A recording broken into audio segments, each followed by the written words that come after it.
আপনার কেমন যেন চেনা চেনা লাগতেছে। আমারও তো চিনা চিনা লাগতেছে। আপনি থাকেন কোনে? মিরপুর। আপনি কই থাকেন? আমিও তো মিরপুরে থাকি। আপনি মিরপুরে কোনে থাকেন?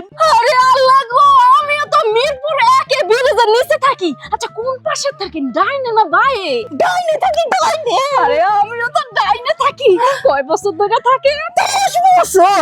আচ্ছা তোমার বাপের নাম কি? আমার বাপের নাম সোহাগ। আমার স্বামীর নাম সোহাগ। এই থামেন আপনারা। এই আপনারা একই জায়গায় 10 বছর যাবত থাকেন, নামের সাথে নামও মিলতাছে, সবকিছুই ঠিক আছে, তারপরও আপনারা একে অপরকে চিনেন না কে? ঘটনা কি? দূর বোকা মাইয়া, চিনবো না কে? আমরা তো সম্পর্কে মামাইয়া। হ্যাঁ মামাইয়া, তাহলে একে অপরকে চিনেন না কে? আসলে হইছে কি, আমার মাইয়াটা প্রেম করণের লেগে পার্কে আইছে। ওর বয়ফ্রেন্ড আইতে দেরি করতেছে, তাই আমরা গল্প করে সময় কাটাইতাছি।